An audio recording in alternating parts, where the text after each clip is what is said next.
लोकसभेच्या पहिल्या टप्प्यासाठी उमेदवारी अर्ज भरण्यासाठी आता फक्त 3 दिवस उरलेत. मविया आणि महायुतीकडनं अजूनही काही उमेदवारांची घोषणा होणं बाकी आहे. भाजपकडनं पहिल्या टप्प्यामधील नागपूर आणि चंद्रपूरमधील उमेदवार घोषित झालेले आहेत. भाजपकडनं पहिल्या टप्प्यातील 3 जागांवरील उमेदवार घोषित करणं अद्यापही बाकी आहे.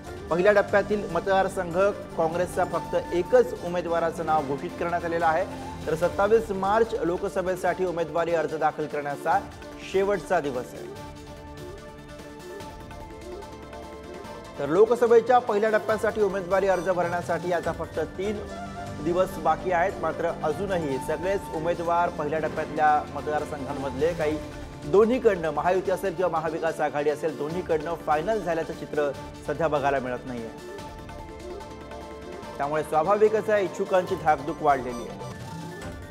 आणि याविषयीचे अधिक अपडेट्स घेऊया. जितेंद्र शिंगाडे आपले प्रतिनिधी सध्या आपल्या सोबत आहेत. जितेंद्र, उमेदवारी अर्ज भरण्यासाठी अवघे 3 दिवस उरलेत. मात्र अद्यापही सगळ्याच काही मतदारसंघांवरच्या उमेदवारांची घोषणा महाविकास आघाडी असेल किंवा मग महायुती असेल दोघांकडनं झालेली नाहीये.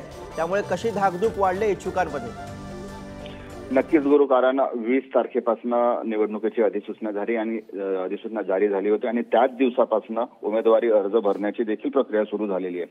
मात्र आतापर्यंत उमेदवारींची घोषणा कोणीही केलेली नाही. जर 5 या मतदारसंघासाठी पहिल्या टप्प्यातील विदर्भातील 5 जिल्ह्यांचा समावेश आहे, ज्यामध्ये नागपूर, रामटेक, गडचिरोली, चंद्रपूर आणि भंडारा गोंदिया यांचा समावेश आहे. मात्र जर नागपूर आणि चंद्रपूरचा सोडला तर इथून भाजपने उमेदवारी जाहीर केलेली आहे. मात्र 3 अजूनही अद्याप बाकी आहेत. तर काँग्रेसकडून अजून एकाही उमेदवाराची घोषणा नाही. काल घोषणा होणार अशी शक्यता होती, मात्र कालही ही घोषणा करण्यात आलेली नाही. त्यामुळे अवघे आता 3 दिवस उरलेले आहेत. शनिवार 23 आणि रविवार 24 हे सार्वजनिक सुट्टीचे दिवस आहे. तर होळीचं धुळीवंदन 25 आणि शेवटची तारीख आहे उमेदवारी अर्ज भरण्याची 27. त्यामुळे केवळ आता 3 दिवस उरलेले आहेत. आजही जर कोणत्या उमेदवाराची उमेदवारी दाखल करण्यासाठी घोषणा करण्यात आली, मात्र अजूनही त्यांना आता 2च दिवस राहतील अशी म्हणजे परिस्थिती आहे. त्यामुळे उमेदवारी लवकरात लवकर जाहीर करावी अशी उमेदवारांची मागणी आणि त्यामुळे नक्कीच दोन्ही पक्षाचे मोठे प्रमुख पक्षांचे जे उमेदवार आहेत त्यांची धाकधूक नक्कीच वाढलेली आहे.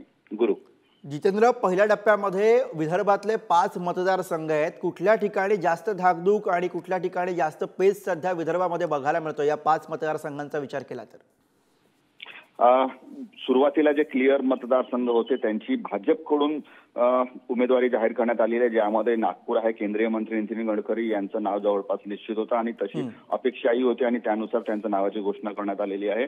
सुधीर मुनगंटीवार यांचं चंद्रपुरातून घोषणा करण्यात आलेली आहे. मात्र गडचिरोलीमध्ये उमेदवार बदलावा का हा एक पेच आहे. त्याचबरोबर ही जागा राष्ट्रवादीचे मंत्री आहेत अजित पवार गटाचे धर्माराव बाबा आत्राम यांनीही मागितलेली आहे. त्यांनी आपला दावा अनेकदा बोलून दाखवलेला आहे. त्यामुळे त्या जागेचा पेच अजूनही कायम आहे भाजपसाठी जर बोललं तर. त्याचबरोबर भंडारा गोंदियामधून कोण उमेदवार असणार, ती जागा राष्ट्रवादीला सोडायची की भाजप आपल्याकडे स्वतःकडे ठेवेल आणि जर स्वतःकडे ठेवलं तर उमेदवार कोण असेल ते एक महत्वाचं आहे.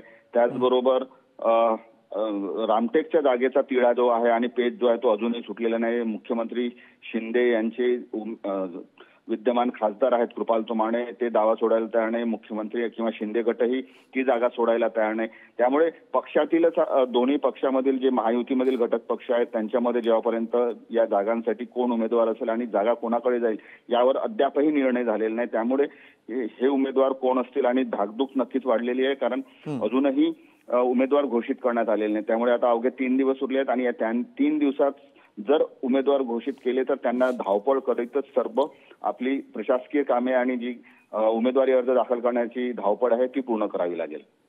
बरोबर जितेंद्र, त्यामुळे आता उमेदवारांची धावपळ धाकधूक वाढवणारी ही सगळी घडामोड आहे. धन्यवाद या सगळ्या सविस्तर माहितीसाठी. तर मविया आणि महायुतीकडनं अजूनही काही उमेदवारांची घोषणा होणं बाकी आहे. भाजपकडनं पहिल्या टप्प्यामधील उमेदवारांसाठी 2 केवळ मतदारसंघांवरती उमेदवारांची घोषणा करण्यात आलेली आहे.